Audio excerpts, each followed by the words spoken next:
everyone starts on 0 followers, 100%. No money, no likes, no views. Yep.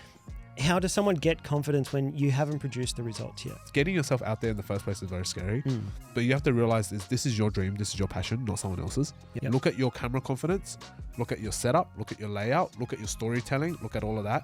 Now, is there progression? If you're hiring a creative, say for one of your businesses, what are the traits? Like, what are you looking for? When it comes to hiring, you want to find people that really align with your work ethic and what you want to achieve. Yep. Because I know that there's more value that the business can provide me other than just money. As a business owner, so I can tell you from all perspectives, from a creator perspective and as a business owner, they can provide you with network, education, training, fucking just being in the right environment. Yeah. There's a reason why a lot of business owners now fucking hate influencers. And the value for influencers, because they're starting to be utilized less and less, their value starts to decrease. I know people will roast me for this because it's always happened.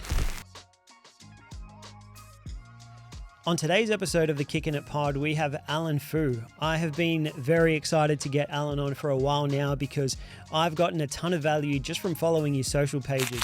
He's a creator himself, but he's also the owner of multiple 7-figure businesses such as the Fluid Project, Cheeky Glow, the Fu Agency, and Evolution Nose Strips. This episode is filled with value, especially for creatives who are looking to work with these bigger brands and businesses.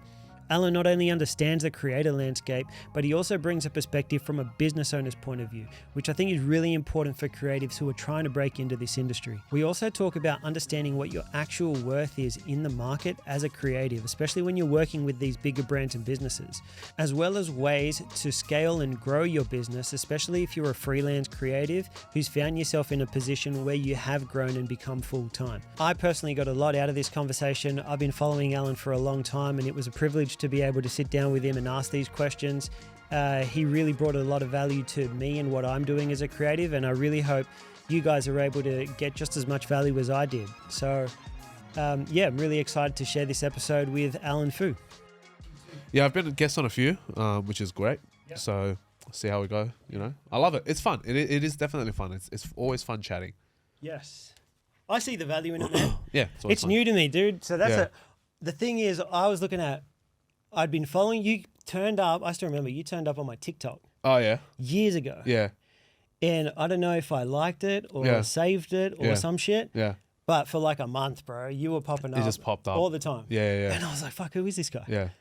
And then the thing is, that was years ago. Yeah. And now you're still doing it. Yes. Like you still put yourself out there. That's right. I've slowed down a bit in the last 3-4 months because I moved into a new office. Yep. So it's just been literally fucking every day, 15 hour, 20, like 15, 16 hour But days. you've been documenting that too. Yeah. So, but that will just come out soon. So I think what I'm planning right now is, as I'm building everything, the content stream will really start to run out, like starting probably next year. And I'll probably get back onto posting 2-3 times a day. Yep. Multiple accounts and stuff like that. So my head will most likely start popping up again quite significantly next year. But I did take a break for 6 months. So, it'll be 6 months by next month. And then, so it's not so much a break, it's just been really slow. But there's value in it because I honestly only know you through your personal brand, your online presence personally. Yeah. But through that, I now know all your businesses. Well, not all your businesses, but the ones you promote, like these super successful businesses. Yes, that's right. So like there's so much benefit in that. Yes, that's right. So personal brand's always important. I mean, I started doing personal branding stuff on Facebook days, like, you know, and that was years ago. And I had a food blogging influencer account. I had like a fitness influencer account. This is 2014, 2013 when 10,000 followers actually meant something. Yes. And yeah, that was going back. It was a social experiment I did with my friend at the gym. And we're like, yeah, let's just try to, get famous on socials. Yep. And yeah, that's pretty much where it started. What was the approach? It was honestly create videos when no one was creating videos during those days. Like 2014, who the fuck was making videos? No one. And I was editing on Premiere. Nowadays, you can chuck it into CapCut, slap on a template, and you're done in 5 minutes. Yes. It used to take me like an hour just to even line up my clips. And then back then, I was trying to make YouTube videos, like vlogging videos, and I learned a lot of that through practice. But yeah, that was like 2014 going back, which was crazy. And I started filming in 2010 in high school with like a digicam. Bro, the quality of the footage back then was like 720p if you were lucky. Yeah. I bought a camera for my birthday and I was so excited to use it. And it was like one of those handheld cams. Wow. And I was like, yeah. So that was, I was just filming my athletic stuff. I was filming my I was filming my teachers in science class, doing experiments. I was filming just because you enjoyed it. Like, what just made you because I was start curious. filming I was just curious. I was like, life is short. There's gonna be one day when I probably get Alzheimer's or some shit. Yep. And I just wanted to document the journey, and that's pretty much where it started. Like 2010 was the first time I ever made any content.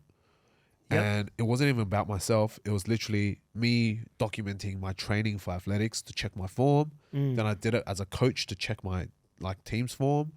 Then I started recording my carnivals and my athletics. And then I started to record myself in the gym, and I was recording my travel. I bought a GoPro, and back in the day, like fucking spending $500 on a GoPro, I was like, bro, that's like all my money.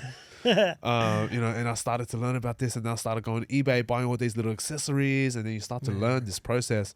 And then it was like, you know, you understand how to film, and then you go from all wobbly, fucked up footage to then now you can warp stabilizer, and then you got all of this and all of that. And then like, you know, just off the back of that, you slowly accumulate experience. It just changed so much from back then, bro. It's so, look at this, man. Like to think about having a setup like this is already insane. To even have microphones like this is insane. And nowadays you've got the lapel mics, which are wireless. Back in the day, you needed to get a fucking fat receiver like that big, and then you needed a transmitter that's that big, and then you needed a lapel mic. By the time you had all the audio, it was like $800. Yep. And it was fucking shit. True. And you have to clip it into the back. You have to like run the cables up. Nowadays, you fucking get your DJI or your Roadie. Exactly. Mic, just clip it on you. Yes. You're good to go. But it makes those things, back then, it would have been so out of reach for a lot of people to 100%. Do that. And no one would have thought about it. Podcasting was not something either. Yep. So that was, I just had a very big curiosity. One of my like philosophies is every year learn something new. Yep. Is pick up a new hobby, you know, and that's something that I've been doing probably for the last decade. And so every year I try something new. Like last year, I picked up salsa. Oh, damn. This year, yeah, right. It's crazy. Funny, right? Like, cause you know, my girlfriend once wanted to try dancing, and I was like, fuck it, all right, let's do it. We'll go salsa. If you wanted to learn something, I'll go with you. And then this year, I picked up guns. So now I'm firearms. I've got a firearms license. I can go shooting, do all that sort of stuff. Why do you decide to learn something new? Is it just I think it's just life is short, right? And life is there's so much opportunity in life, and the world is so big. People don't realize how big the world is. You know, a lot of people hate because they don't have perspectives. They don't understand how the world works. Yeah. And I think the more we understand how the world works, the more interesting and the more exciting life becomes, because there's honestly so much to do. And it'd be so shit to live your whole life just going for a 9 to 5. You see the same wars, the same people, the same tasks every day. There is just so much more out there. And I think it's just good to be a person with a lot of knowledge. Like, you can ask me anything and I'll probably have an answer for you. Like in the office, everyone jokes because they're like, oh, if you're ever stuck, don't go to Google, don't go to ChatGPT, just ask Alan. And like, that's what the office is like. They're just like, fuck, Alan knows something about everything, and he always has these weird facts. He can do anything. Like, I'm building my office by myself right now. Like, all the labor, I did all the gyprocking, I did all the framing. Damn. I did all that myself, except for the electricals, because I, you know, get a license for it. But the small electricals, I'll do it. I learned how to connect lights. I learned how to, you know, set up cabling. I know how to run the cables. I learned all of that in the process because I'm just fascinated. Like, I don't need to do it. Yeah. But I'm just so fascinated by the process of how do you put together a house, or how do you put together an office? Like, you know, how do you connect these parts and do these things? And I'm sure I can do a better job than most of the people out there, you know?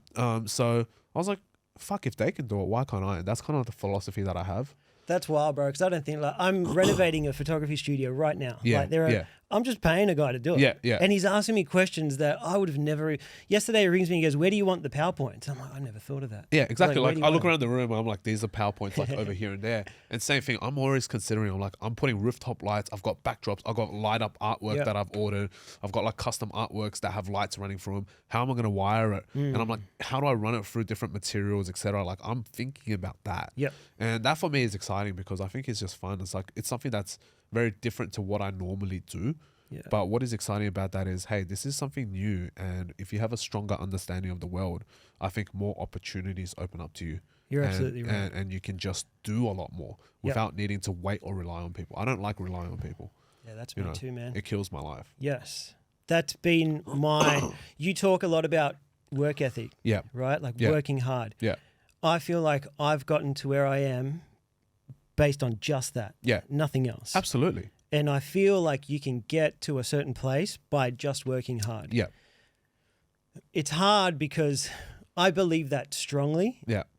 And I think for most people, their reason for working hard is different. Yeah. My reason for working hard, I found, which I don't think is a good thing, I think it's a bit of a toxic trait, Yeah. is I don't want to rely on anyone for anything. Yeah. Like ever. I think there's pros and cons to it, right? I Yeah. mean, like working hard is great. And I think it's really good to have a good work ethic. I come from an immigrant family. Yep. If we didn't work hard, we didn't eat. It's as simple as that. For a lot of people, you know, they don't have, I would say it's a privilege to be poor. Whereas for a lot of people, it's a privilege to be rich and to come from a good family. For me, it's like I grew up broke, which means that I was able to see that hard work can directly correlate to the successes that I bring to the table. And rely on people is because I just keep getting disappointed, you know. And I have expectations and standards for people. Not so much expectations, but more so standards, because expectations lead to disappointment. Yes. But, you know, standards are where you default to when there is chaos. But the problem with that is a lot of people don't have high standards for themselves, and when they come into your operation or your business, they don't have high standards, and they just treat it as if it's, you know, whatever. Yes. And I think as a human being, if you really want to be at the top of your game, it doesn't matter what task you do, who you do that task for, how small that task is. Your standards will dictate your quality of life, and a lot of people don't have that. Totally. And so that's kind of where that toxic trait is, where it's like, oh, I've got to do the work, I've got to do it well, you know, if you. And what's that old saying, right? Like if you want it done well, you know, you can't ask a boy to do a man's job, for example, right? Yes. So in this situation, it's kind of like, yeah, I get it's toxic, and people always tell me, oh, you're like the symbol of like toxic work ethic. I'm like, it's not toxic work ethic. If I genuinely enjoy what I do, I'm passionate about what I do, and I just work hard, because I would rather sit here for the next, like, you know, you can work a 9 to 5, right? And you go to bed at midnight. So let's just say you got 7 hours between that time. I'd much rather spend that 7 hours growing myself, developing myself, maybe make an extra $1,000 that day, than sit there and watch fucking Love Island or some shit 100%. Like that, you know, or Married at First Sight, and be like, oh my God, I'm so invested in this. And recently it's been the block for a lot of people, right? Like, bro, these cunts are out there buying the properties on the block. Like, you got Adrian Portelli out there buying all these properties for fucking 3 times the actual value of the property. Yep. You can be that person. Why sit here and just absorb that content? Yes. But then you turn around and you go, oh, he's just lucky. You know, like that's pretty bullshit. Yes. And Australia has that culture. It's pretty toxic, you know, the tall poppy syndrome. And so, yeah, I mean, at the end of the day, I get it. And I have a lot of respect for people who really genuinely love what they do, and they're keen on working hard, and they just love that. Yes. Like, some people are just built different that way. Yes. I think enjoyment plays a big role in this, though, right? Oh, absolutely. I feel, I was talking to someone yesterday. I was like, if I were doing something different, I don't think I could work as hard as I do. Yeah, fuck off. I mean, like, if you chuck me into an office and you're like, hey, Alan, your job is just to do accounting for, 10 hours a day. Work just as hard. I'd fucking smash it all out. I'm like, give me more works. I'll keep smashing it out. And then I think over time, I'm like, this is not something that excites me every day. I think it's, I'll probably burn out, and I just don't want to work hard over time. Longevity. That longevity is not there. Like, I'll peak out really quickly, and then I just slowly stagnate. The reason why I can continue peaking out and keep going higher and higher and higher is because every day it's a challenge. Yep. And I think the human body and the human psyche needs to be challenged. Yep. And if we don't get challenged, then what's the purpose of living? You're just, you're just going day by day. You're surviving, you're not living, you're not thriving. And I think that's ultimately the pursuit of happiness comes through challenging yourself and growing. Growth. It doesn't come from stagnation. Totally. Stagnation is definitely death. So, you either grow or you decay, and that's the 2 states of life that you can be in. And most people usually aren't in a plateau state. You're just most likely decaying, but you're decaying slowly that you don't realize it. It's very fascinating. True. Yeah. And I guess that goes to you trying to learn something new every Absolutely. year. And I think it's so important for me to learn, because there is so much. Yes. I mean, most of us can only speak one language. What if you had a second language? What doors would that open up for you? Most of us have never played more than 1 or 2 different sports, if even, right? We're lucky we're in Australia. We have compulsory sports in most schools. But, a lot of people don't know how to play a lot of sports. Like, I can play NRL, I can play NFL. I know the rules in all these sports. I can swim. I can, I play cricket. I play soccer. I'm an athlete. I do athletics. Like, now I can kind of not really dance, but, I've tried salsa. I can shoot guns. I can shoot bow and arrow. Yep. I've done horse riding. Like, I kayak, I go fishing. So I've done a lot of these different things just to kind of learn and see more of life. And I think that's what ultimately life is about.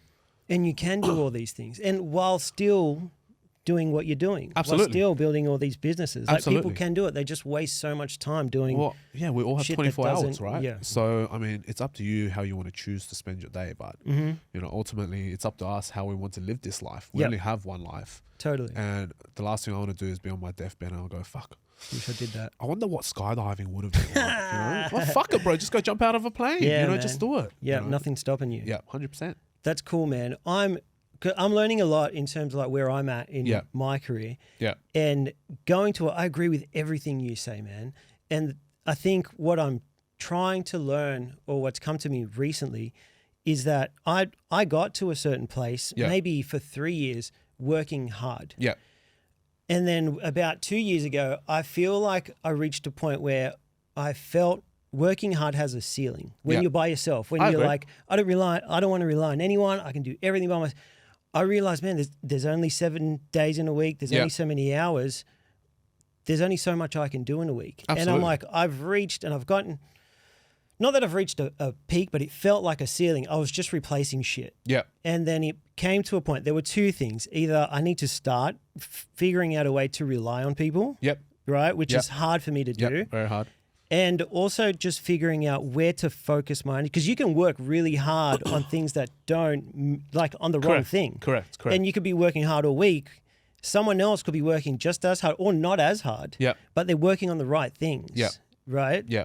How do you feel about that? Like, how do you know what to work on? Yeah, I think that's great because a lot of people don't understand this concept, right? There's working hard, Yes. you know, and I can work hard and hard can be, and this is the trade-off, right?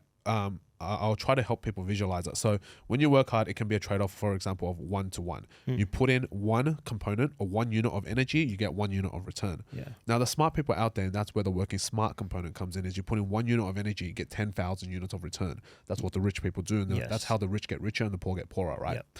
And so in this situation, if you were to really think about how you were to break that down in your life is, okay, we as an independent person, we have a skill set, we monetize that skill set, and that's what generates us an income, but that skill set is limited by time. Yep. And if you wanted to ever progress beyond just trading your time for money, you needed to create leverage.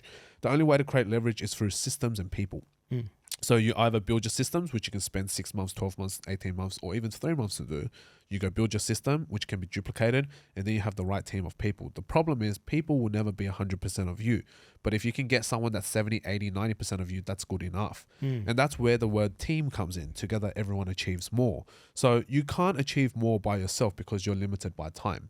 Unless you can bring immense value to certain people that can hand you money, you're never going to achieve more in that situation. Yep. So, you know, what's really fascinating is when I was living in the US for a bit, my cousin went to me, he goes, Alan, like, you know, how much money do you make? You know, how do you make your money? And I'm like, you know, if I have a good year, I do X, Y, Z. And he was like, let me show you something. And this was a really game-changing thing. He picked up his phone, he made a phone call, and 8 minutes later, he was like, yep, look at that. I just made $60,000. Yeah. Wow. So it took him 8 minutes to make 60 grand, which then would have taken me at least half a year to make that amount of money. Yep. And he did that in 8 minutes. And he goes, this is the difference between someone who spends their time, you know, doing one-to-one activity versus I have leverage in the sense that I understand what someone wants. I can provide that value and I can pick up a phone call, and I've created and leveraged my network in order to get me a deal so that now I don't even manufacture whatever they need. My factory does that. I'm not doing the work physically, but I've connected people to the right things that they want. So, you know, based off that, he has created leverage in his business that he doesn't need to do the manual labor or the physical work of production, but he's good enough in terms of he can now put in his 1 unit of energy for the day, which is pick up a phone, make a phone call to a CEO. That CEO was introduced to him by someone else. And then through that conversation, sell him on a product that the CEO needs. Yep. And based on that sort of order volume, he's able to generate $60,000 in 8 minutes. So it's like, okay, if I looked at that and I looked at my life, I was like, what can I do? What can I do in the fastest amount of time? How much money can I make in the fastest amount of time? Just as a reference, a lot of people out there are going to be hating on money, going, oh, it's not all about money. Yep. But look, if you were to actually look at the indicators in life, realistically speaking, if you were to see how much value you can bring to the world, unfortunately, it is going to come down to the amount of dollars that you can generate. Yep. Or the amount of dollars that you can produce, right? And so, you know, based on that principle in itself, I looked at that and I'm like, fuck, this is crazy that he's able to do that. And he just laughs. He goes, bro, that's a small day, you know, like to be able to do something like that. And I was like, okay, so then my value of my time completely shifted, and my value of what effort and work I needed to do completely shifted. And that's where in our life, we need to focus on, as people that are, ambitious or energetic, or we're founders per se, we need to figure out how to generate that massive amount of income. But to fulfill that, we can't be sitting in there doing that. Yes. Right? Because if I'm just sitting here fulfilling, you might be able to go out, get a client. They go, hey, I want to film a potty. I want to do all these edits. You charge them X amount of dollars, and then you're the one fulfilling that. Yep. The only way, and then you'll max out after 5, 10, or say you max out after 10 clients. Yep. It's still not bad income for yourself, because you do all the work, you keep all the profit. Yep. But imagine if you could get 3 times the amount of clients, and you just hire another 1 or 2 team members who might not be as good as you, but over time they'll develop, provided they're loyal, and you go out there and your job is simply to get more clients. So now you've completely changed and shifted, and now you're earning 3 times as much, but you might be not maintaining 100% profit. You might be keeping 40% profit. Yep. But your business is now 3 times as big. And that's the whole concept of scaling something, right? And so, ultimately for us is, when it comes down to business, it's, we need to figure out, okay, we have to delegate so that we as people can appreciate. And so that's something that we need to really think about, is we get to a certain level in our business where we're hitting the ceiling of what's physically possible for us. Yes. And then now you need to bring someone to take a bit of a load off you so that you can continue to get to that next level. And that's a very scary thing for business owners, because, we built our babies because they're our baby. But to be able to hand that baby to someone else, it's like, I would imagine that's what a mother feels the first time they, they hire a granny or something like that. Like, holy shit, this is my baby, Are they going to feed them right? Are they going to give them water? Are they going to, burp them? Are they going to, put them to bed properly? And I think that's something that us as business owners don't think about enough. Did you find that hard when you first started doing that? Fucking oath, it was hard. Especially like me, as someone who doesn't want to rely on anyone. It's like, now I have to trust this guy. Yeah, because the amount of times they fuck up as well, I'm just like, oh, bro. I'm like, sometimes I can't go in and even fix their mistakes, And like, sometimes it's more work for me to go in and help them than it is for me to. But you know what? We have to trust in people. Sometimes you might go through 10 hires to find one good hire. Yes. Which sucks, but you have to do it. And that's the only thing. Like, talent is very difficult. You speak to any CEO, you speak to any business owner. I think talent is quite hard to find in Australia. Australia is kind of a country that I've noticed where when people want talent, they're often out there already kind of trying to maximize for themselves. Yes. Most talented people, most educated, smart, talented people who are ambitious and hungry are often going to be in the boat of trying to, create something for themselves. So it's very difficult to get them to come on board with you. Correct. Unless you can offer them a shitload of money or equity in your business, which most business owners, 99.9% of business owners, won't be able to do at the beginning of their business. Yep. Especially if they're at that first initial growth stage. If you're a $10 million business, different story. But if you're a $200,000 small business that's trying to grow to 500,000 or going from 500,000 to $1 million, it's a different story. You can't sit here and be like, hey, I'm going to offer you 200 grand to come work for me. True. You can't do that. So, ultimately at the end of the day, you just got to sit there and, just go through it. And so what do you look for? Let's say specifically for creatives, if you're hiring a creative, say for one of your businesses, what are the traits? Like, what are you looking for? Is it just the quality of their work? Is it their work ethic? Yeah, I think work ethic for me is really important. When I usually put out a hiring ad and someone applies, one of the questions that really red flags me is, what's my pay? Because I don't like putting up the pay directly, right? Because I think everyone's skill level will determine, where we can potentially put them on the pay scale, their experience and their skill level. But a lot of the times, the first question that a lot of people ask, and I understand why they do it, because, one, it's a shit economy, there's a cost of living crisis, blah, blah, blah. I understand. But I'm talking more about the psychology, because I know people will roast me for this, because it's always happened. Like, people, oh, fuck, you just want to, hire slaves and shit. That's what everyone always says, right? When I talk about hiring. But the reality is I don't give a fuck. This is my business. True. And I want to hire the right people for my business. Yes. And I don't give a fuck what you think. It doesn't matter to me. Yes. What matters is you're not paying their salary. You're not paying their bills. I am paying their bills. Yes. So I want to pick the people that I want. So I don't give a fuck what you think. You can sit there and complain all the time, or you just want to hire cheap cunts or whatever. Bro, you're not hiring them, right? Just fucking focus on your job, relax. You let me do my thing. And if they didn't want to work for you, they don't have to. Exactly. If you don't want to work for me, then you can go separate ways, and I'm cool with that. No dramas. Exactly. So one of the big red flags for me is always like, oh, what's the pay? What's the pay? And I'm like, number one, you haven't even asked me what I need you to do first. Number two, you haven't even sent me a resume, let alone sent me a portfolio of your skill set or your skill level. Yep. And then the first question you ask me is how much am I getting paid? All right, bro. It shows a lot about the person. 100%. It tells me that all they give a shit about is money. They have no passion about their job. They have no passion about what they were creating and what they're doing. And I understand people will be like, oh, charge your value. Bro, you have no fucking value until the market tells you what you're worth. It's as simple as that. Right? And there's a whole entire community on TikTok and socials now. So, charge your worth. But especially in the creative world, no one knows their value. It's like 100%. No one knows. I mean, think about it this way. There's a lot of influencers out there with 500,000 followers that make fuck all money. Right? And then there's a lot of influencers out there that are like, you know, that 5,000 followers making fucking 10 grand a month. And there's a reason for that, right? Because the fucking 500K follower influencer will sit there and be like, I'm going to charge my worth. So every business that comes along, now fucking 30 grand for a video, bro. When they don't consider market conditions, they don't consider that their content might not even match what they're looking for.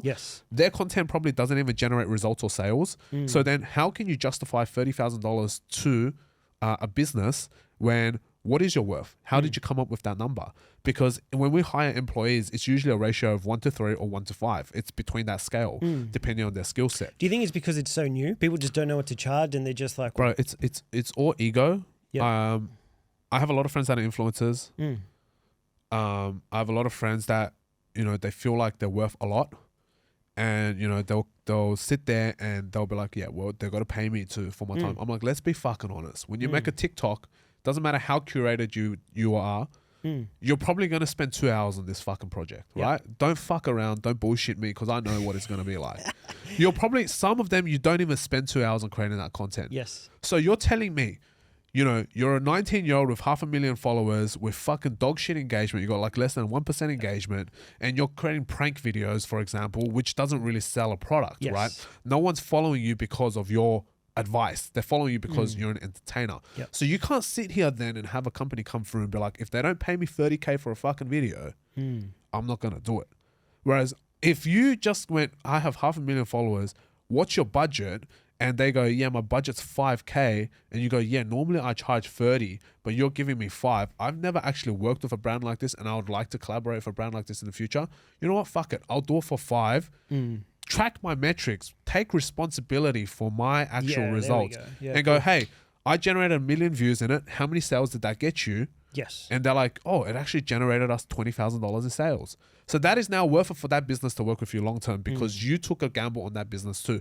Whereas, you know, if you go, oh, I only charge 30 grand and then that business goes, no, that's too fucking expensive. You've now lost that opportunity to create a long-term relationship with that business as well. People don't think about that. So the same thing for when it comes to hiring staff is I look for people that take responsibility for their actions. You know, I want to see, I love it when I get a DM and they go, hey, Alan, I know you're hiring right now and I would love to work for you. I followed you for a long time. I like how you think, blah, blah, blah, blah. I'd love to be a part of your business. And I'm like, that's really cool. Okay, fantastic. I appreciate that you follow me. I appreciate you understand and love my philosophy. And they go, hey, this is my portfolio. Or, hey, can I just come hang with you for a week? Or can I come and intern for a couple months? And just to see what it's like and, you know, add some value to your business. And then if you think that I'm good, then absolutely let's work together. Because when I hire someone, I actually plan out for them. I'm like, not even just business planning or career planning. It's kind of like, okay, let's sit down. Where do you want to be? How much do you want to earn? Let's roadmap it in the business for you to be able to achieve that income. This is what we need to do in the business. If you want to make 200K, great. Help me generate $1 million in sales this year. I'll pay you your 200K plus bonus. No problem. But if you're going to sit there and go, hey, Alan, I want 200K. And I'm like, what's your, you know, skill set? And they're like, oh, I want to work from home 3 days a week and I want this and that. You know what? You can go fuck yourself. I don't want to work with you. Right? Because that's not what I'm looking for.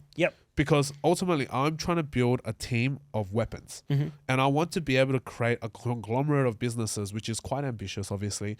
You know, I want to have 20, 30, 40 brands under my belt in the next 2 to 3 years. How can I do that? I can't do that with people who are just like, yeah, I'm going to take a break.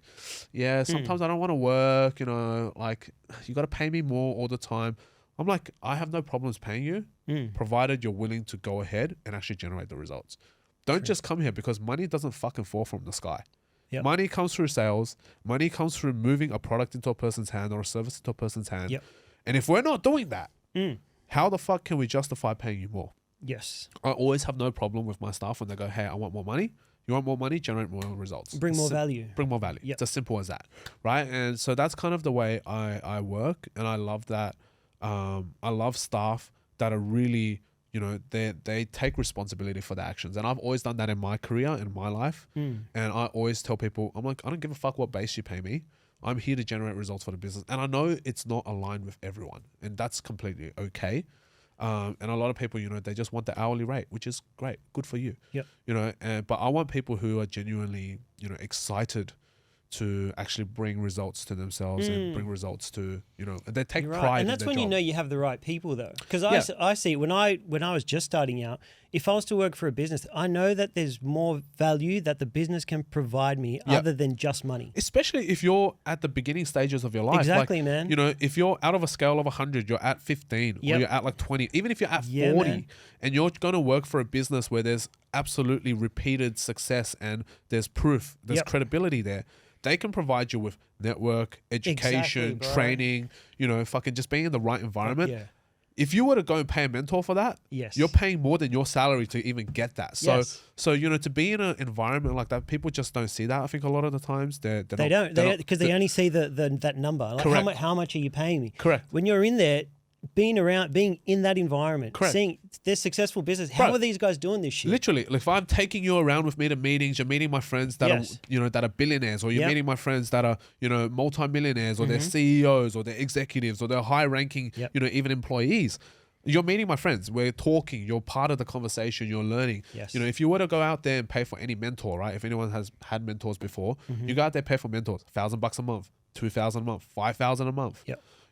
And so people don't understand, like, to go out there and get that value, the best way to actually learn and grow is to actually work for someone who is either where you want to be.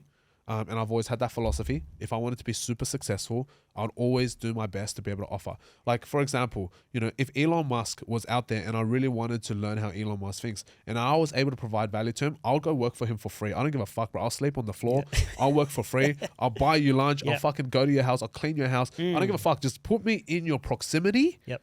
Give me 6 months in your proximity. I'll come back. I'll probably make 100 times more money than I make now. Yes. Like, there is no doubt about that. Because there's accelerated growth there, right? Yes, it's like going trying to figure this shit out on your own. Yeah. Versus, bro, if I spend 2 days in his environment, living his 20-hour-a-day lifestyle, bro, and I apply a little speck of that to my business, I'm absolutely going to blow up. And that's exactly what happened to me when I lived in Cali. So when I lived in the US, that's exactly what happened. My business probably 20x'd over the next 3 years from when I came back from my America trip. Did you go there not knowing anyone? I went there to work for my cousin, and my cousin had just recently had a very successful exit, which I had no idea about. Me and my family, we're a very small family, but we're quite distant. We're not like other people how they have their family, they have gatherings or whatever. We're the only family in Australia, and I literally only have 2 cousins in the US. And I didn't even know my cousins until I was like 23, 24. Wow. I didn't. We never hung out. Never known I'm a them. bit like that with some of mine too. I barely know. I know their name. We've spoken on fucking like FaceTime before. That's and pretty they much live it. there. They live there. Yeah, cool. And I didn't even find out until my cousin got married that one of our cousins, her brother, recently sold his company for $250 million. Wow. So massive exit. Massively successful, American story. He was in the front page of New York Times. Wow. Massive. And he asked me to come and help him for one of his businesses. And straight away I was just, fuck it. Let's just go. I slept on the couch and went over and went, and just being in that environment, I met some crazy powerful people. I met, I met some of the McMahons, which they own the WWE. Yep. I met a lot of their billionaire investor friends, multimillionaires. I met some people there that were worth $700, $800, $900 million. I had dinner with them. I sat on the same table as them when they're having conversations about business. Yep. You can't pay any you can't put a number on that. Bro, you can't pay any money to do that. Yeah. And I decided to suck up my ego, being a 23, 24-year-old, suck up my ego and go, you know what? I don't give a fuck. Right now, I'm a peasant. I'm an ant. I'm nobody. Yeah. Doesn't matter what achievements I've had back at home. It is fucking nothing compared to these guys. I'm no one here. I'm nobody. So I will do whatever it takes to I will get their coffee. I'll fucking make their bed. I don't give a shit.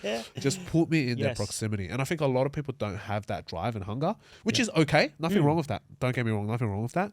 But again, like when it comes to hiring, you want to find people that really align with your work ethic and what you want to achieve. Yep. Because people think working a job or, working in a team is short-lived. I don't believe that. I believe that if finding good people to be around and finding good friends, and not just that, good business partners, good employees, good staff, good bosses even, is one of the hardest fucking challenges for the human condition ever.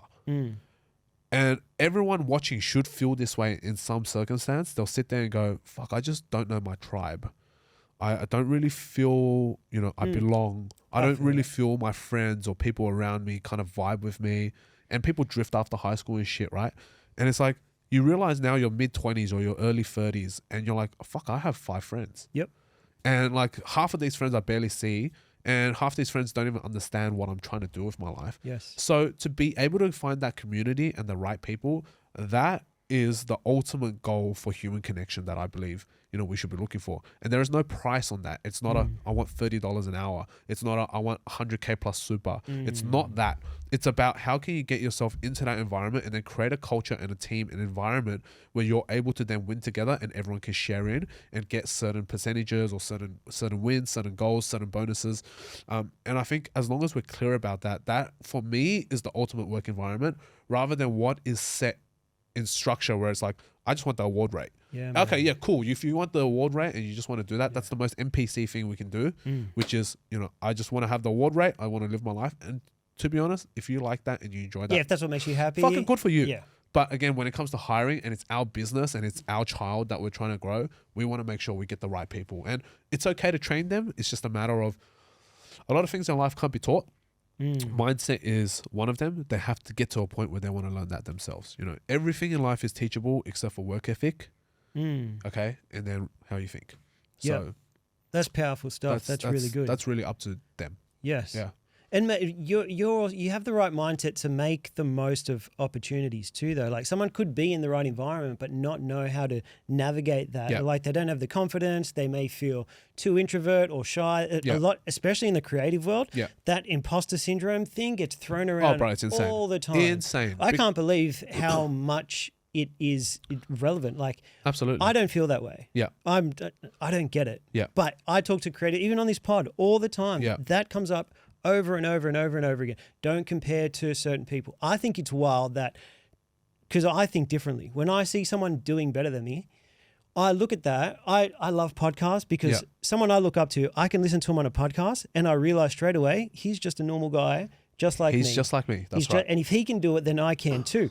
What boggles my mind is that me and someone else can look at that guy and think two completely different 100%. things. Have you seen that picture that goes around social media where it's like a 6 and there's two guys? So I'm here, you're there. Yeah. And there's a number 6 there. Okay. To you, you're reading 9, I'm reading 6, but it's still the same number. Yes. So you're correct and I'm also correct. Yes. Which is the really cool thing about perspective, which is why I love going out there and doing new things. And I think this is where a lot of people get stuck is it's perspective. And there's always like those types of content pieces out there, which is like the guy who's riding a bike wishes he could be in the car, the guy who's in the Toyota Camry wishes he could be in the sports car, the guy in the sports car wishes he could have a yacht, the guy in the yacht wishes he could have the private jet, shit like that, right? And it's one, it's gratitude and also appreciation for where you are right now, and two, it's also knowing that you're never going to be, like, I always have this fucking saying I say to my team, I'm like, there's always some fucking Chinese kid in the middle of China that's fucking better than you, right? And he's probably like 6 years old. So shut the fuck up, humble yourself. Literally, you could probably just Google Chinese kid good at blah, and there's always some random Chinese kid in the middle of the mountains that's a fucking god tier, creative, brings god tier, whatever musician. He brings you down to earth real quick and humbles you real quick. And so I'm like, bro, there's always some Chinese kid better than you out there. And that's the kind of saying I just joke around with my team. Totally. But, I think it's good to know where we are, to have a lot of self-awareness, be humble. Yes. But also at the same time, it's, don't be afraid to strive. And that imposter syndrome comes when we don't believe we deserve what we have, right? So and that comes with gratitude. If you're grateful for what you are in life and what you have in life, then you'll have that appreciation, which allows you to then, appreciate everything around you and then reduces a little bit of that imposter syndrome. Something that I've been thinking about recently when it comes to this, because I'm like, why the hell do all these creatives have this imposter syndrome, this way of thinking? I don't know whether I'm right or not. You tell me. A lot of creatives, I reckon, especially now because there's so many, they've learned from YouTube. So like they're self-taught. Well, I mean, I got through university through YouTube. Yeah. But nowadays there's ChatGPT, right? Yeah, bro. But if you don't have any qualifications and now you call yourself a photographer, like you'd be so scared you'd be scared of being caught out. All right, let me give you an example. I run a digital marketing agency. Yep. I run a social media agency, right? And so we've worked with some really cracker clients. I have zero formal marketing education. I've never studied anything digital marketing. Can't even run a Facebook ad. Yep. But I understand business and I understand the marketing psychology. Where did I learn that? I did courses. I flew to, where did I go to? I went to Yale. We did a flash course in Yale about marketing psychology with a Nobel Prize winner, a Nobel Prize winner's partner. And I studied through practice. I created results for myself. You know, we've done, and I've created not just results for myself, but we've tried to pass that philosophy and psychology onto our team to see if they can duplicate the results. And I think over the last, 3-4 years since I've gotten really into the e-commerce space and we crunched the numbers, we've probably done close to 1 billion views across 4 social media platforms. And does that make me any more qualified than the person who has a marketing degree? Who knows, right? Because I ask all my staff that have marketing degrees, and I don't, right? And I'm their boss. And we compare our knowledge. Like it's night and day different. We compare our practical knowledge and skills, night and day difference. I can generate money, whereas they can generate theory. It's completely different. So when you doubt yourself, just sit there and think, what have you actually achieved? You know, and if you've achieved real tangible results and there's a professor out there trying to lecture you, well, and they haven't generated tangible results, how does that really, you know, and it just comes down to our ego, right? I remember I did what did I do? It was like a small business course at uni. And I remember at that time, it was like, it's an entrepreneurship course. And I did it because I had electives and you can pick whatever random topic you wanted, right? And I went to this elective and the person teaching the elective was a professor. And the biggest accomplishment that he has had was like a small business that did like, you know, a couple $100,000. And he's trying to teach us about like, you know, entrepreneurship and, you know, doing whatever. I'm like, that to me is fucking crazy. Because I literally, in 1 month, I make what his entire like peak business has made. And he's my professor. And I'm like, does that make him more qualified than me at business? I mean, on paper, yeah.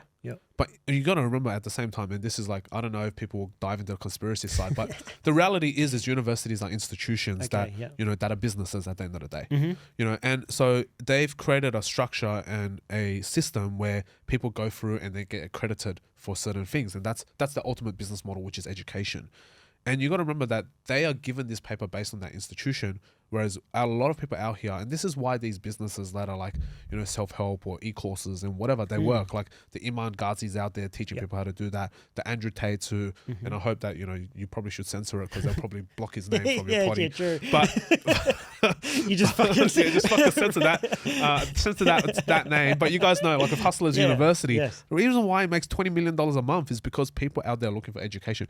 If you fucking finish all the courses on Hustlers University, are you going to get a bachelor's of being a hustler? Fuck no, you're not. But a lot of these people in that e-course are going to be making a shitload more money than their professors are. And ultimately, at the end of the day, the real definitive thing is it doesn't fucking matter what degree or what course you've done. It's what results can you produce. So if you've produced the results, fucking go do it. Totally. You know, like a good friend of mine, Jamie Zhu, right? Like Jamie is a fantastic creator, one of Australia's top creators. He is. And, you know, like, does he have a formal degree in what he does? He fucking doesn't. But he's one of the best at creating content that's viral. He's one of the best at creating a certain style of content in Australia. Can he warrant charging clients $10,000, $15,000, $20,000, $30,000? He absolutely can because he is able to generate the results. You know, whereas a lot of people out there with a degree to go and consult a big fucking conglomerate and they're charging 100, 200, 300 grand. And they've never had any real practical experience with that. Fuck, bro, that to me is more of a scam than the person who has been out there, you know, working their balls off, figuring out how the things actually work, and then coming and teaching you. And bringing value. 100%. But then again, I won't go to a doctor that doesn't have a degree. You know, you've got to take it with a grain of salt. Take it with a grain of salt. Yeah, of course. So like, so you're saying like confidence gets built through results. 100%. 100%. Right? Which is great. You seem to have someone that you seem to come across as someone who has a lot of confidence. Right. And there are times. Say someone decides to change career totally. Before, like everyone starts on 0 followers, 100%. No money, no likes, no views. How does someone get confidence when you haven't produced the results yet? I am confident because I fucking sucked. Yeah. And the Because reason I've seen you like I you've said, you follow me videos for a while. years, Yeah. right? And they used to suck ass, bro. Some of my videos got 30 views, bro. Yeah. Oh, and you've said that. I've seen one of your videos where you were like, nothing happened for 100 plus videos. Yeah, and I don't give a fuck. Like, ultimately, you got to think. Where does that come from? Because there's no results. How do you measure your success, right? When you start at 0, you can't measure it with views. You can't measure it with can't measure it with followers. Yep. A lot of content when you make initially, you can't measure it with money because you're not making money. How are you supposed to gain confidence when it comes through results? Yeah, here's a great one, and this is going to be really practical, really real, right? Yep. I haven't been posting for the last 6 months, which means that the algorithm's going to fucking absolutely tank me the second I start posting again. Yep. So you watch, and now I've got like 50,000 followers on TikTok or whatever, right? And my Instagram's still super slow. But regardless, let's just say I have this starting point, right? I will now sit here and be like, oh, I've got 50K followers. I should be getting like 10, 20, 30,000 views on average per video. But the reality is when I start posting again, I'm going to get like 500 views, fucking 300 views if even. And then I'm going to get comments. People go, oh, you fucking fallen off, bro. And I've already got that, right? You've fallen off. Oh, you only get 500 views now, bro. No one gives a shit about your content. And you're going to get hammered with that. And I will. And everyone watching this podcast back will see this in actual pure reality. Yeah. And they will see this when I start posting again in probably around January. I'm going to get content out there and it's going to be on fucking 300 views, 600 views, 800 views. Does that mean I suck? Does that mean my content has changed to where it was before? One, yes and no. Yes, because, obviously it's not getting the views that it should be based on my follower count, which is what nukes me in the algorithm. Two is also because, I haven't posted in a long time. So they're going to punish me for not being consistent. Right? So number one, you have to determine the KPIs to your own confidence and success. If you get started in socials and your only metric that you care about is views, is, followers, you will fuck yourself before you even get started. Yeah. All right. Look at different metrics. Is number one, you're getting started for the first time. You're going to suck at content creation. You're going to suck at video editing. You're going to suck at ideation. What's another metric rather than views that you can use to gauge your progression? And for me, when I first started, it was how confident was I in front of the camera? Is my lighting getting better? Am I using better equipment? Am I investing into new equipment? Am I creating better videos? Are my hooks getting better? Am I starting to put together and string together better edits? That's what I was judging myself on. I was not judging myself based on the views. In fact, I never looked at the views. You can ask me what's my top viewed video. Fuck if I know. You could ask me if I even read the comments half the time. I do read all the comments, but like I don't bring them to heart. What matters is, what are you judging yourself on? And I think that's what really ultimately creates confidence, right? A lot of people, confidence is the result of deliberate action that generates generates results that you can expect consistently. So, with that sort of confidence side of things is you can only build that if you are generating results that are duplicable for yourself and you can do it on repetition. And you are now confident because you know that when you do action A, you will get result A. And a lot of people don't get there because they shoot themselves in the knees and they go, hey, I'm not getting the views that I want. Who cares? You still maintained your posting schedule. You still got out there and filmed. You still, went out there and you edited that piece of content. Now, if it sucks and you're not getting the views, what might you need to work on? Maybe study your analytics. Do you need a better hook? Do you need better visuals? Do you need higher quality camera? Do you even need a lower quality camera? True. And how would you know until you actually test that? And I think a lot of people just get caught in the metrics. And I notice this because sometimes my clients do as well. But I'm like, hey, have you ever created content before? No. Have you ever created a viral piece of content before? No. Have you ever been even confident in front of the camera? No. So let's look at video 1 versus video 20. Look at your camera confidence. Look at your setup. Look at your layout. Look at your storytelling. Look at all of that. Now, is there progression? You might not get the views, but have you progressed in that stage? Because the people that really pop off on socials, they know how to play the game. They know how to get viewer retention. They know how to grab the hook. They know how to have visuals. They invest money into it. You look at the biggest creators in the world, they know how to do that. Look at Mr. Beast. 300 different cover photos just to test which one works best, right? Even shit like that, they have the resources. You do not, but you're progressing to a certain point. And then once you get to a certain point where you've understood the algorithm now, I know how I'm going to go viral again. I'm going to have to be some controversial cunt. I'll probably, even some clip from this podcast might even get out there and go viral, right? And I can repost that in January and one of those might pop off and go viral. There might be even, I won't even know. It could be something that I said that was super insightful just then. Or like you'd be, fuck, Alan's got like 50 golden nuggets in this. If I clip one of these and post it up, it'll probably go, it could blow up. You know, and that's kind of what it is. Like if I ask you, hey, can you send me the raws after I get my editing team to edit it? One of those clips could blow up. But the thing is, like, I don't know. I can't tell you exactly what it is. But the thing is, I'm here doing the podcast right now.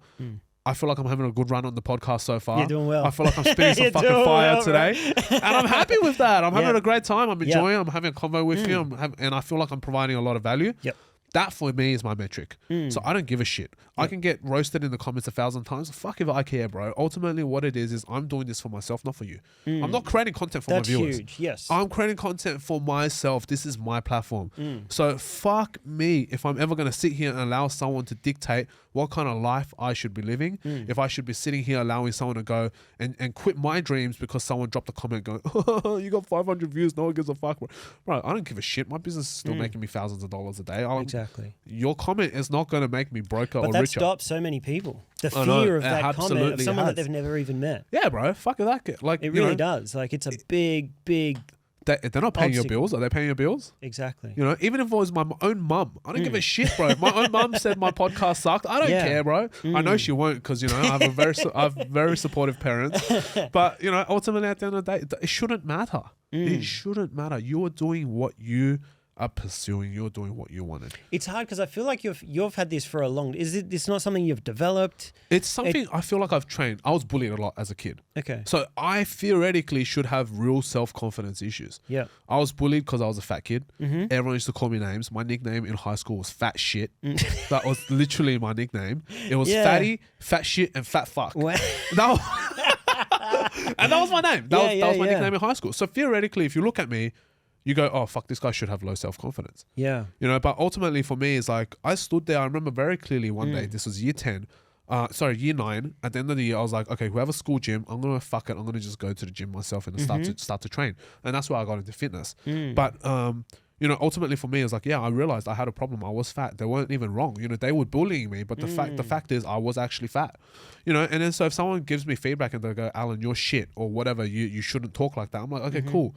Thanks for the advice or thanks for the feedback. I'll take that, but I'm not going to let that affect me. And ultimately, at the end of the day, it's like, okay, cool. Everyone has their right to an opinion. Yep. Some people don't, to be honest, but you know, everyone, you clip that and that's going to go viral. No one has the fucking right to talk, all right? You guys don't have an opinion here. You don't deserve to have an opinion.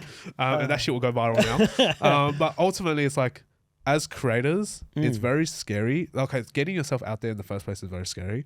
But you have to realize this is your dream, this is your passion, not someone else's. Yep. And you just have to put your first, you know, step forwards, put your best foot forwards. And that's kind of where you just get started. And you're going to fucking suck. Yeah. But and I tell this to people who get into sales. When I first started teaching people how to do door-to-door sales, cold calling, blah, blah, blah.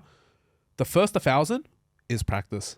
Yes. So your first 1,000 videos, I don't give a fuck how long it's going to take you to get there. It could take you 6 years, 10 years. Your first 1,000 videos are practice or in any context, your first 1,000 is practice. And if you pop off during that time, fucking good on you. Cheering. If you don't, well, practice is over. Now we're starting to play. You now have figured out exactly what you're good at and what you suck at. And that was my philosophy, which is why my first 100 videos fucking flopped. And then, you know, it's just one video popped off. And then from there, I grew 40,000 followers overnight and it fucking went off. And then that's why you see me on your feed all the time. My head pops up. And then it's like, and that's literally where it came from. Yeah. You know, and then the algo goes, this person is a person of interest. Let's just keep pushing their content here and there, test it out. Don't worry about the algorithm for now. Right now, your only goal is to experiment. And in your first 1,000 pieces of content, figure out what your style is. And it's what you said before. You also have nothing to measure until you've done your 100 videos. Bro, if you're starting on 0, what the fuck are you going to compare with? Exactly. Nothing. So you can only compare with yourself and how you're growing. Yeah. Cool, man. Do you think when it comes to that, you know, you get a shitty comment here or something there, because maybe I overthink these things, but in terms of having that belief the need of like not relying on anyone. Yeah. I feel like a bad comment isn't going to affect me because I don't want to rely on, I don't need your approval. I don't need to rely on anyone's approval for me to feel good about what I'm doing. I agree. Yeah. So again, I always come back to like, man, I've got this really, bro, I was single for so long. Because, and the main reason, again, I realized was like, I don't want to rely on a female or anyone to make, I can make myself happy. 100%. I don't need your approval for anything. As you should. Yeah. You know, I was single for about 3 years after my breakup. Yep. I broke up out of a long-term relationship, 8 years. Almost 8 years, and then single for about 2.5, 3 years. And the reality is, during that time, I was trying to find myself in that sense. I was trying to figure out, you know, what it takes to keep myself happy, to keep myself grounded, to be satisfied and being alone and being myself. And I think at the end of the day, a lot of people in this world, you know, there's 8 billion people on the planet. Like, all of us out there have some sort of psychological belief that we need approval from somewhere, whether that comes through our parents or whatever. And this conversation just got really deep. But the fact is, we all have traumas. A lot of us have some sort of a PTSD with our parents. Coming from an Asian background, we get our fucking asses whooped, and you know, parents don't know how to show love in the Asian community. You know, most Asian kids never hear their parents say "I love you" ever in their lifetime, which is wild. And that's really traumatic for a lot of people, you know. So we grow up trying to get approval from others. Do you think that's what drives some of your success? I'm actually very grateful that my parents, they do say I love you, but they, at the very beginning of my life, like the first 10, 12 years, it was very rough because they were very stressed trying to create, you know, allow us to survive. We didn't come from money, right? So, you know, my parents both came to Australia with less than $1,000 each, and they tried to figure out how to survive here. And so during that time, I can understand when a human is in survival mode, they're not really necessarily thinking about emotional support, and their emotional intelligence is actually fucking dog shit. So, you know, I don't believe that a lot of my desire was not so much to prove someone right, but it was to prove people wrong. So I was on the actual flip side of that. I never needed to kind of satisfy my parents, because my parents always pushed me to get into selective school, do well, get into get good grades, do all of that. So I understand the approval side of things. It wasn't about proving. It was about like, I needed to prove myself right and prove others wrong. So, because I had a lot of doubters in life, a lot of people looked at me like, this kid's stupid, like, you know, and because I just didn't like studying. I remember so clearly, and this goes back, and it's like a trauma of mine, which obviously I've dealt with already, but it's actually really good because that was a really life-changing moment for me. Was I overheard a conversation between my dad and my tutor at the time, and we couldn't afford tutors. So I went to a tutoring center which did speed testing, which is like mock exams. You do practice for the exam. That's all we could afford. And I would go there once a week. And so I overheard a conversation with my dad asking the tutor, is like, looking at Alan's results now, like, what school do you think he'll get into? And he just looked at my dad and he goes, fuck, he'd be lucky to get into Tempe, because we're Asian, right? Selective school is very important. I ended up going to Sydney Boys, which is like a top 3 at that time selective school. And they'll be like, they'll like to my dad, he'd be lucky to get into like Tempe or Sefton, which are like rank 150 or whatever. So it's like one of the very bottom tier selective schools. And I overheard that, and I was like, you fucking watch me, right? I was like, there is no fucking way that I'm that dumb. And to be honest, if I looked at the results, I was bottom 5 every week, right? So I don't like, it's not his fault. Yeah. It's just facts. And then I was just like, you know what? Fuck this. Watch me. And that's pretty much kind of where it came from. Like this drive of mine was like, watch me. Everyone that thought that I couldn't do it, watch me. Everyone who used to go call me fat, everyone who used to do it, just watch me. And that's kind of where where my sort of mentality kind of like spiraled and grew. I don't know if that's so necessarily a good thing or not, but you know, I used that. I thrived off it. And that same thing during school as well. People like, I started off playing soccer in the F team, G team. I was in the, started in the, 13 Fs, and I was so shit. Never played goalkeeper in my life, and that was the only thing I could do because I was fat. I couldn't run. So I was like, what do you do with the fat kid? That's where you put him straight there, bro. Everyone knows that. You chuck him in the goal. And that's how I started. And I was in the Fs and the Gs. And then eventually, by the time I was in year 11, I played first grade. So I played first grade and I was up for selection for GPS first grade as well. Yep. So I went from literally the shittest of the shit, never kicked a soccer ball in my life because we couldn't afford a soccer ball, all the way to becoming a first grade player because of the way my mentality is if you don't believe in me, fucking watch me and see what I do. So instead of playing 1 game a week, I'd played 6. I played every single team and supported every single team. Instead of training once a week, I trained 9 times a week. And so I made a decision, and I think in life, it's about these decisions that people make, and a lot of us struggle with decision making, especially girls. And I was actually listening to a podcast about that just then in the car, how girls take significantly longer to make decisions than guys do.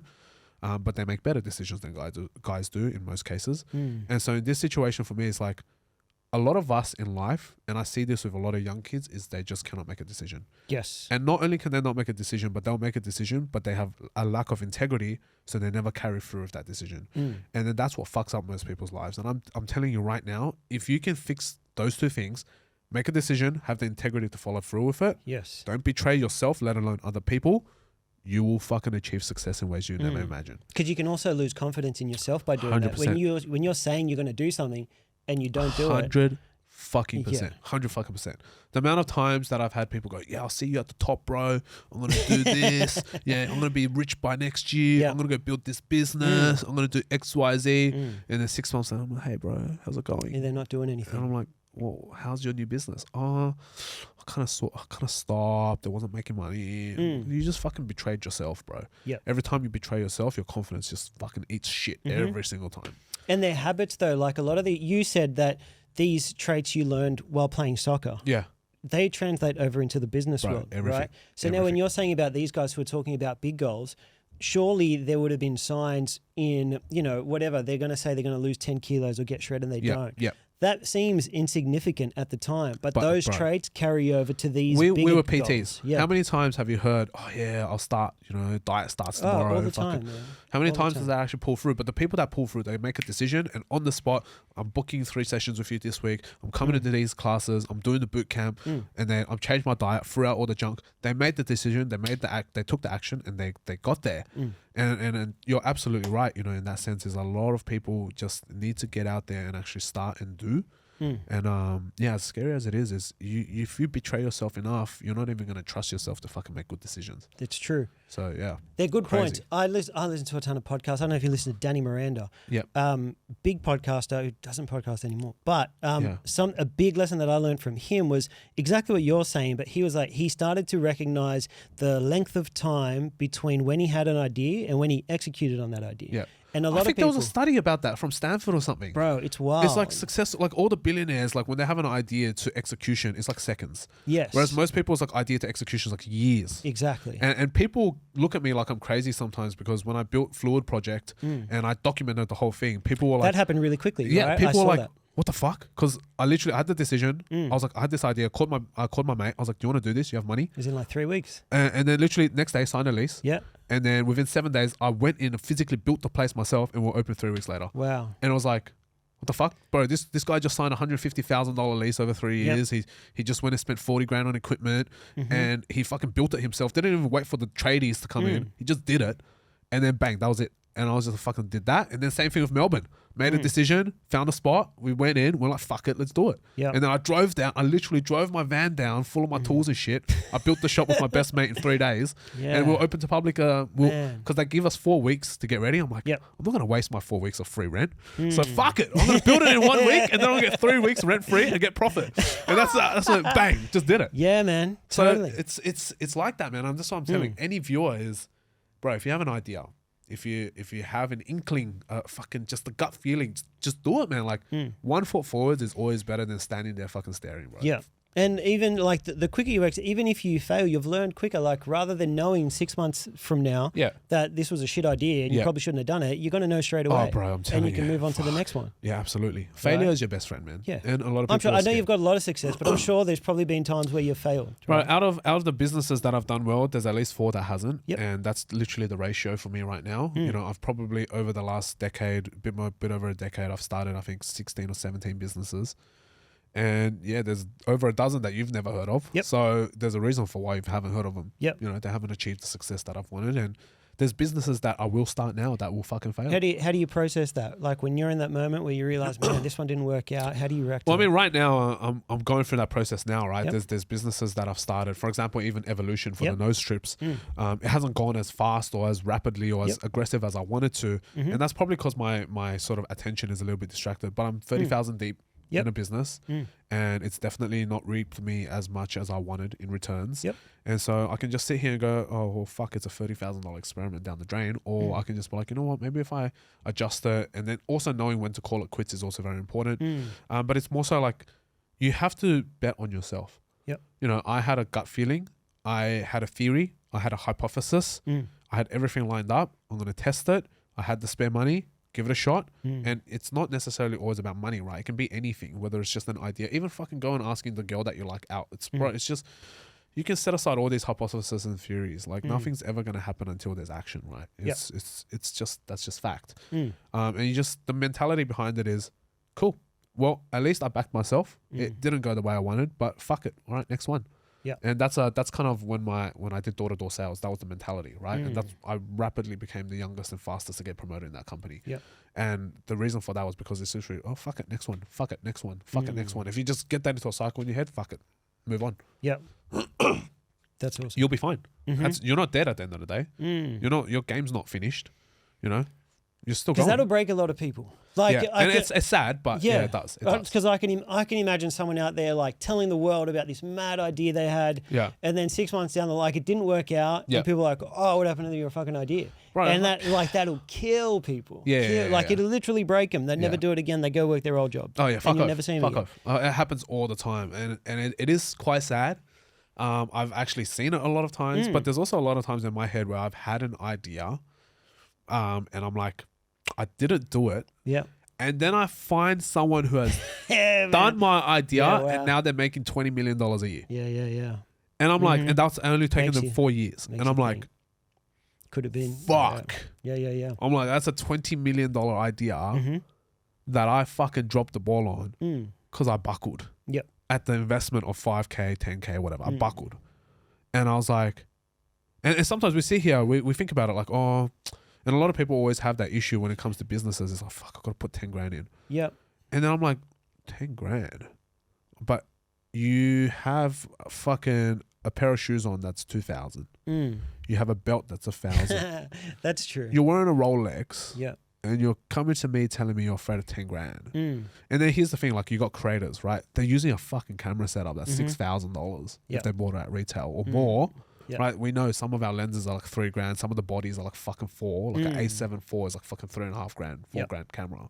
Plus the lens, you got 6K, 7K right there. And then they go, oh, I just don't want to create content. Bro, why the fuck did you buy a $7,000 camera to not create content? The fuck? Yeah. You know what I mean? Like, so yeah, I think at the end of the day, like people just gotta.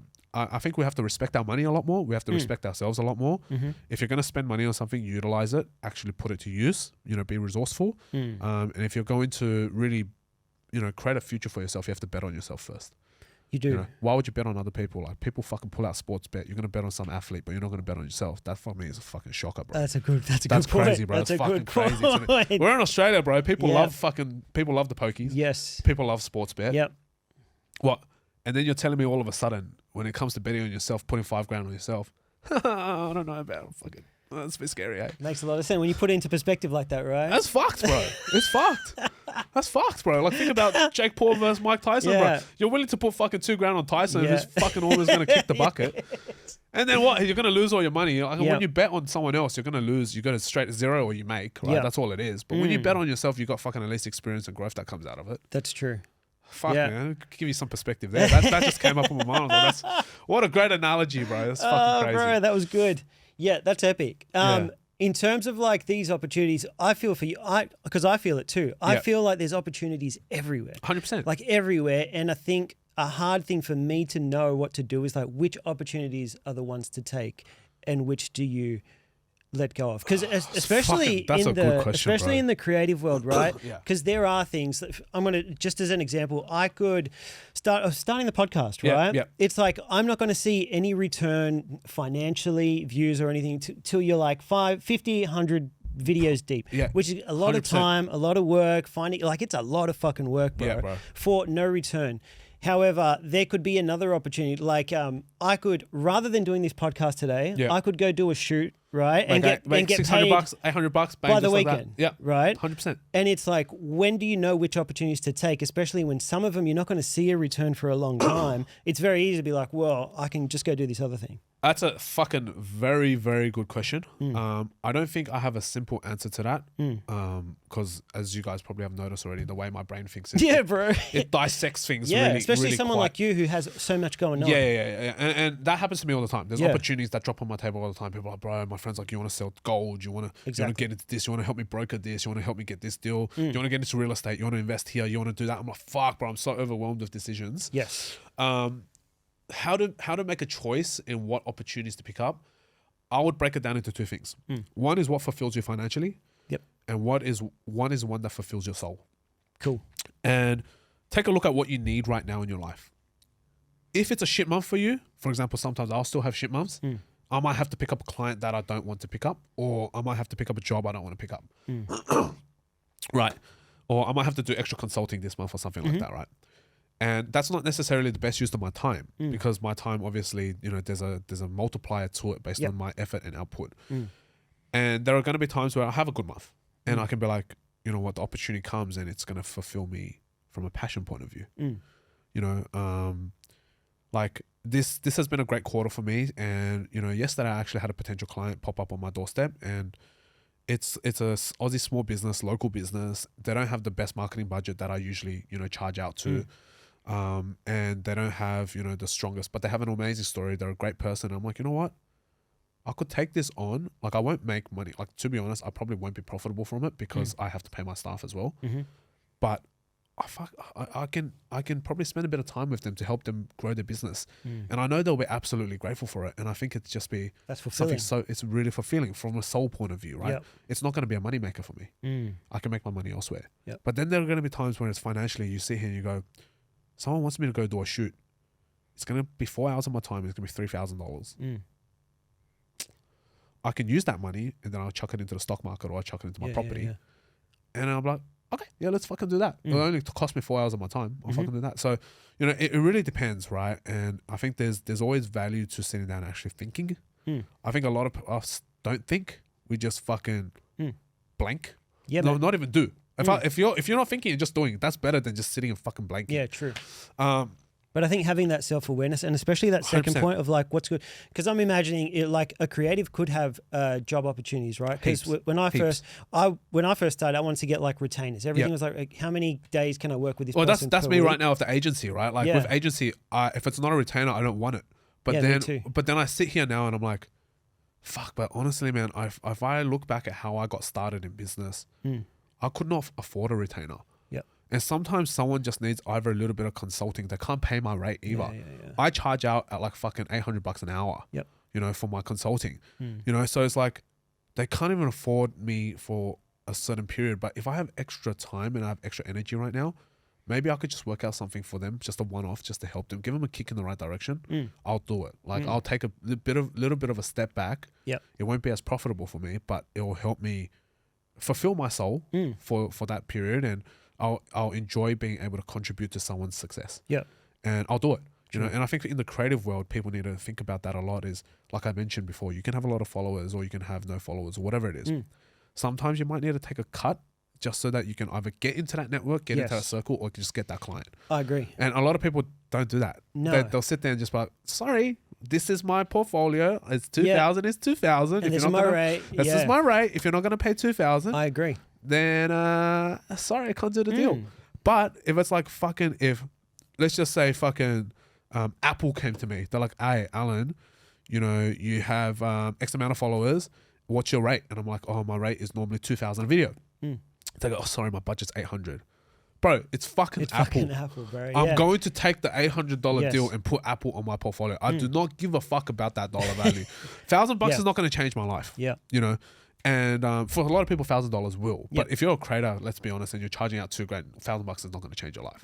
But if you're a creator that's charging out fucking $200 a video, or $50 a video, then a $200 video might be impactful in terms of your weekly income, right? And I can understand that. I fully get it because I came from that too. Yeah. And also there's other opportunities, right? Because there's like brands or there's entrepreneurs that you might really want to work with. They might come to you, they've started a new business, that business has no budget. And you got to remember, it's sometimes different budgets for different businesses, etc., different cash flows. They might come to you and you're like, I really want to work with this guy because they have multiple brands or they have different things that I want to be a part of. And they go, hey, I'm going to give you an affiliate deal rather than a monetary deal. So they're not going to pay you cash up front. But you're a big creator. You normally charge $5,000 for a video. What if I gave you 30% of all sales you generated? Back yourself, right? Back yourself. Yeah. Like if you're a fucking real ballsy creator and you know that you can make some good shit, back yourself because you'll always make more. Yep. You guarantee you'll always make more. If you took commission, you'll always make more if you're a good creator. Yep. If you're a shit creator, you're just scamming the people by charging a certain rate, which you know that you won't generate them back. Yep. As a business owner, so I can tell you from all perspectives, from a creator perspective and as a business owner, right? As a creator, you're trying to charge the business as much as you can so that you can create videos for them because they're using your likeness, blah, blah, blah, and they're selling a product through you. Fantastic. I get it. As a business owner, if you're a creator and you're charging me an X amount of dollars, I want to see a return.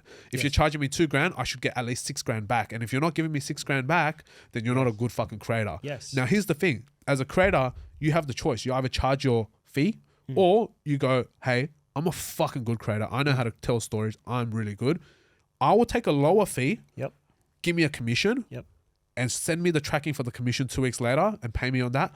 I'll fucking do that deal. Not for $2,000. I'll do it for $500. Give me 25% commission. I'll fucking do the deal. Yep. You know, and people just need to understand life is about negotiation, not about being a fixed, stubborn board. And I think for a lot of creators out there who are watching, I hope that advice actually applies for you and you can use it. I agree with that. Well, that approach is going to get you a lot further. 100%. Because you're going to get caught out either way. 100%. 100%. Your scam will fail eventually. Yep.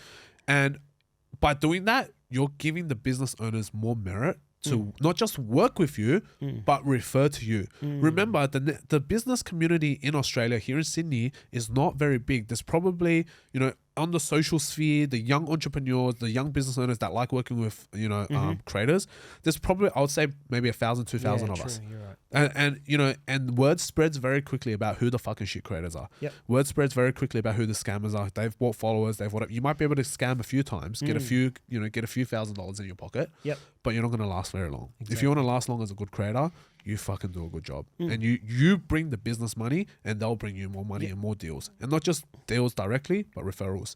You want to be able to win that. And that's what a lot of that's what a lot of creators forget, man. They forget that. I agree. It's not just a transactional thing. Yep. You have to think about symbiotic relationships. I agree.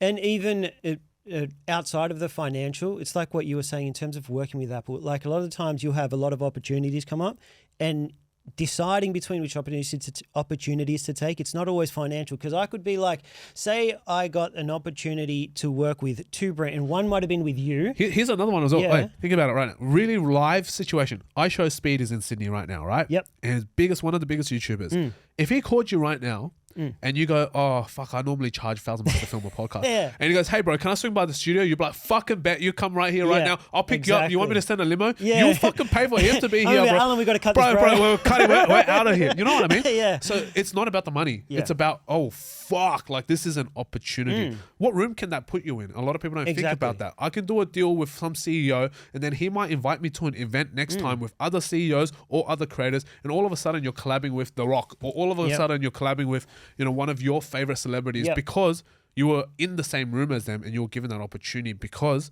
you took a deal that wasn't necessarily the best for you financially. But it's also short-sighted, man. A lot of the financial gain could come down the line. Like 100%. Say I worked for you for not as much as what the other opportunity was. Yep. I can then, this will carry over years from now. I can say I worked for the Phil agency or Cheeky Glow. Yep. That carries weight, 100%. which will then get you more money down the line. 100%. So you still get that financial gain. 100%. People are just too short-sighted. 100%. And I think a lot of people are short-sighted in this day and age. I am a big believer in delayed gratification. Yep. It took me 10 years to make my first million. 10 years. Yep.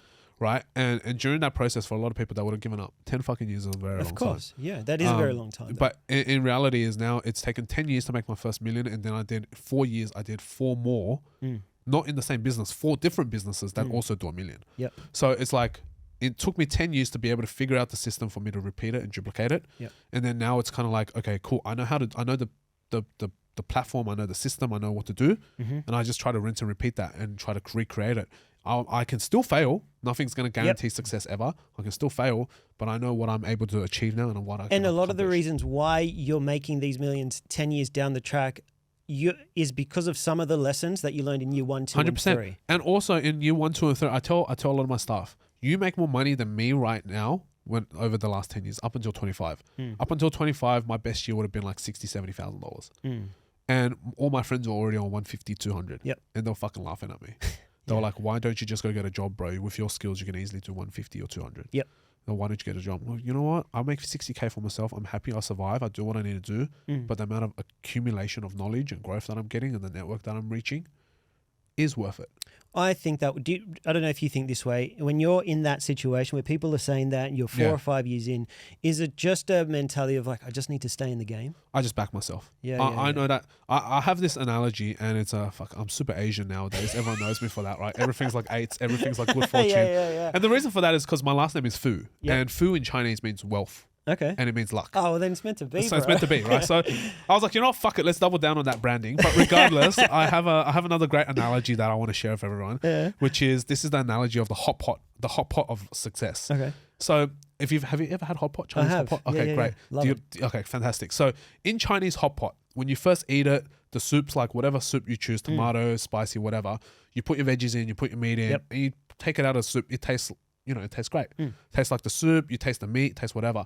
Now, if you've ever sat down with a bunch of Asians, you're having your drinks, you're drinking alcohol, you're playing games, and you've been around that hot pot for 3 hours, I'm telling you, the fucking potato tastes like the meat tastes like the vegetables, everything tastes the same. Yes. So in the hot pot of success, as long as you're around success long enough, there's no doubt you will fucking taste the same. And that's exactly how it works.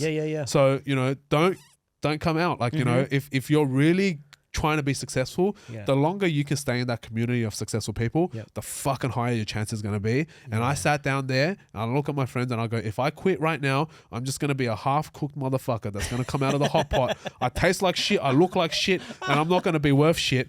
But if I stayed in this hot pot and I back myself, I fucking will end up like every single other person that's successful around me. Bro.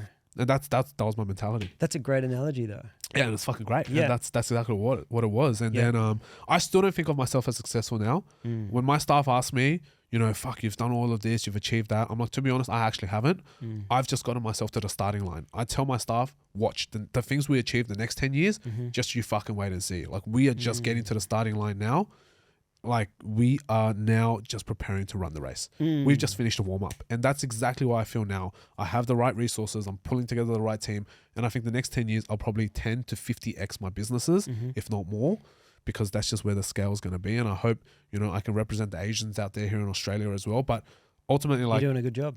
I do my best. And that's the best. That's all we can do, right? Yep. And I don't think that I'm super special or anything like that. I just do what I do, and I've gotten to where I am today, and I'm now at the starting point, and I think now I can start to look at playing with the big boys, and I hope that over the next couple of years that I can create some sort of success for myself and surround myself in a different hot pot now, and start to play with the boys that are worth in the tens of 20s of millions, if not more, hundreds of millions. That's the level that you're trying to get to. And, man. That pool gets smaller and smaller and smaller every time. Yes. A lot of millionaires in Australia, not a lot of multi-millionaires, then you fucking drop that number by heaps. Big, right? And then getting to the 50 plus millions, you're only dealing with a couple thousand people. I worked with a guy who went looking for these numbers. Yeah. And it's very small. Very small, right? Yeah. And I'm sure your boss here is fucking, he'd be climbing that ladder as well, Yep. That's what I mean. Like, getting to that level is different. Like, that's significantly a higher level than I am right now. And, to be able to network with your boss, for example, is going to be an opportunity. Of course. And that's the sort of stuff that we have to think about is, well, number one, who do you surround yourself with? If you're the best person in your circle, you're fucked. You're in the wrong room. You're fucked. Yeah. It's as simple as that.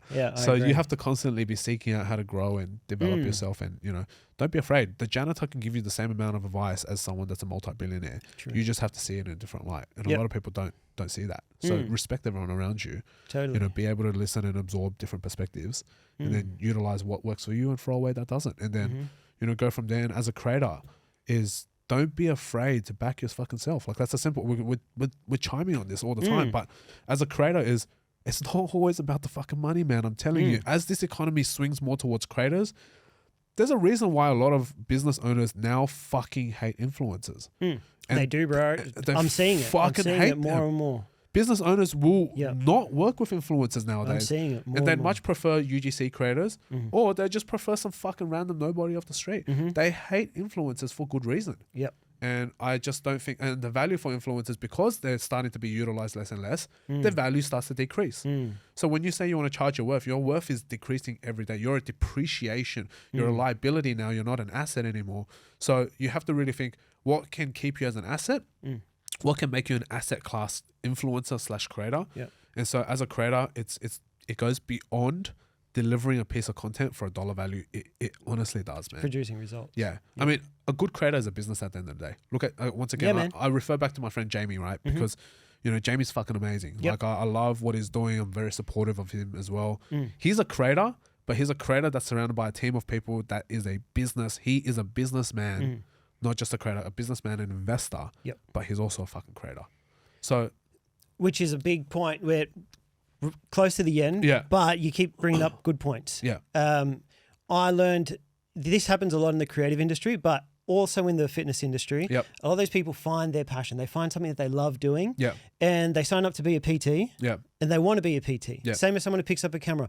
I want to be a creative. And they don't realize that the second they say, I'm charging for this, they've just started a business. 100%. And they fail miserably because they have none of those skills. 100%. They just know how to be in a gym and they just know how to use a camera. 100%. I'm telling you right now, like in life, we have a certain skill set that we can monetize and we can get very good at that skill set.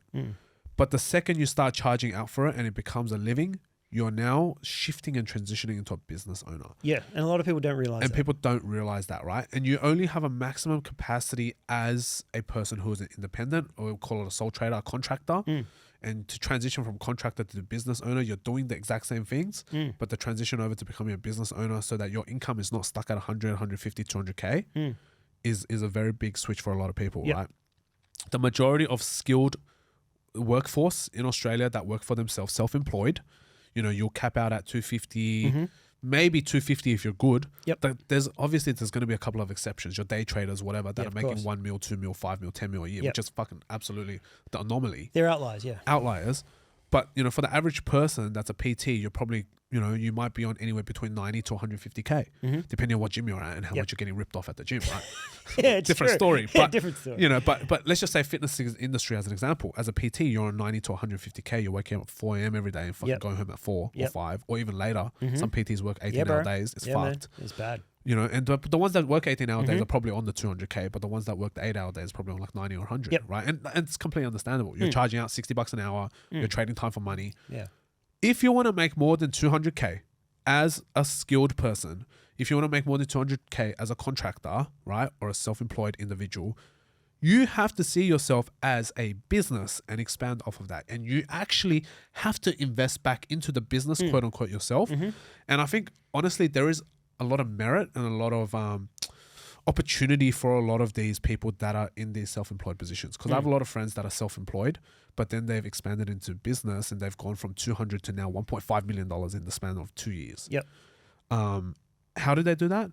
Well, a lot of them hired business coaches. A lot of friends have actually called me for advice. And stuff like that, where I can go, hey, let's lay it out, let's systemize your stuff and let's kind of create leverage for you. And that's ultimately usually what it is creating systems and leverage in your business. And I think a lot of sort of self-employed people need to understand that if you really want to hit the big bucks and work less than your 80-hour weeks, because I know that's what you're doing to get that 150, 200K, because I've been there, is you have to create these systems that create that leverage. And this is the thing. A lot of people go, oh, fuck, why should I pay someone like you? For example, I do consulting, right? And I do like mentoring. Very rarely nowadays, but there are sometimes someone interests me. I'll take that on. But let's just say someone's like, why do I need to pay you $3,000 a month to get mentored, Alan? Or why would I pay you $5,000 for, full day consulting, business strategy and planning, whatever, right? Whatever my rate is at the moment. And then they go, why is it worth it for me to do that? Because I'm like telling you, in 24 hours, I can flip you from a self-employed person into a business owner. And if you act on the plan to become a full-fledged business owner, you will 5x, 10x, 20x your income.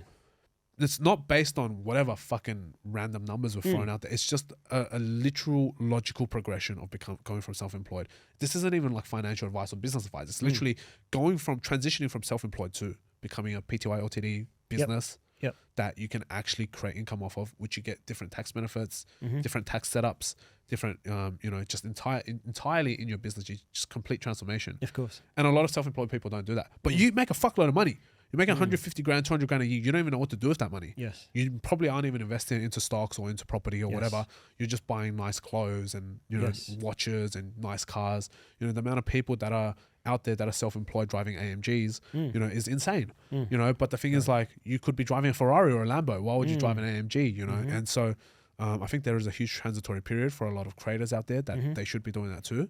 Yeah. And it sounds like I'm blowing up my own ass for this, but like the reality is whether you come to a person like myself or anyone else, it is absolutely worth the money you pay for a business coach or a consultant or a mentor to come in and have a look at where you are currently, because you're making the money. You can, and again, all of this sort of stuff, the consulting stuff, is tax write-off. Is a tax write-off anyway. Yeah, of course. So for a lot of these people, is think about how you actually want to progress. And of course, if you want to stay there, you're comfortable at 150, 200, 250, 300K as self-employed because you're working for yourself, you're keeping all your money for yourself. Fantastic. But if you want more, I absolutely recommend seeking some sort of advice or consultation or some sort of support from a person out there that is able to help you then scale and grow your business and systemize it for you. There's absolute merit to it. And I think you are going through that process yourself right now. Yep. And the thing is for you, you're lucky because you work with such an amazing CEO. Yep. And you will probably absorb just from working with him. That's what I'm doing, yeah. What he does, rather than needing to, and this is where the benefit of working your job is you save the money from paying someone to help you. Yeah, exactly. You're literally working for someone where you're absorbing that advice. And I think that's absolutely necessary. And I think that's absolutely important for you as well. And that's where our conversation was with, like, a lot of creatives need to realize it's not just about the money sometimes. And this is what I mean by it's not just about the money. Yeah, man. Imagine working for someone that can just teach you all of this because you're working for them. Yep. Versus now you pulling out $5 grand and going, get some. And both are worth it. It just depends on what you want. Yeah, man. That's the cool thing about life is it's all about progression. If you keep progressing, employee, self-employed, business owner, and then you got investor, Robert Kiyosaki's cash flow quadrant. Yeah. So if you progress through those 4 quadrants, you'll make a shitload of money in life. That's correct. Dude. Right, it's simple. You've killed, dude. Tried my best. Yeah, man. That's all I'm seeing it in real life because I've been watching you on the feeds. Yeah. And I'm like, man, I love that everything you say, you're about it, you act on it. Yeah. And it's and like I said, like I tell all my followers and whatever fans, I'm like, none of this is scripted. Yeah. How you see me in real life, how you see me on a podcast, how you see me online is how I'm going to be in real life. Yeah, man. And I was having this conversation with, again, client yesterday. They're like, I'm afraid I'll lose myself creating content. I'm like, the reality is just be yourself. This is me. And you're not going to see. Yeah, exactly. You're not going to see any different. Like how I'm going to speak to you today as a mate, even though it's the first time I'm meeting you, is exactly how I'll speak to any random off the street if I had the time. It doesn't matter. For me, it's like people are people. We should treat each other with respect and we should also, look out for each other. And the game is not against each other. The game is against the system that we're born into. We don't have control over the system we're born into. The game is literally how we can come together as a community to win and to better ourselves and to be the best version you can in the short 80 years that we get to live on this earth. And that's all it is. That's all it's about. I love it, man. Yeah, agree with everything you say. Yeah, love it. Keep doing it, dude. It's crazy that you're saying that you're just starting. And for this whole time, you still, whether you know it or not, because you didn't know me a week ago. No idea. Absolutely. Inspired by you the whole time. Appreciate it. So I appreciate you coming down, man. Thank you. Yeah, love it. Thank you for the invite. It's been fun. Yeah, man. Likewise. Great and we'll connect, man. I'm happy to show you around. I'm sure this will lead to more. What do you think of the setup, real quick, before we... Honestly, I like the setup and I can appreciate the setup because I'm doing my own right now. I'm building my own studio. And I can appreciate the fucking shitload of money that we spend on trying to create content that makes $0. And I can absolutely appreciate that. Yeah. Like my studio will ultimately, I think I'm at about $40,000 and furniture's just starting to come in. It's only just starting. It's just starting to come through. And then so I haven't even started setting up the cameras and all that sort of stuff, my switcher boards and cameras yet. So I think I'll probably be about 60 grand deep for the studio when I'm fully finished. And I know that it's going to make me a big fuck or zero for the longest time. So we'll see unless you hire it out like we do, bro. Absolutely. Absolutely. And that's probably part of the game plan if we do get to that stage. Yeah. So we'll see how we go. Legend. Pleasure. Thank you, my bro. Well, thank you. Good man. Thank you for having me. Thanks, man.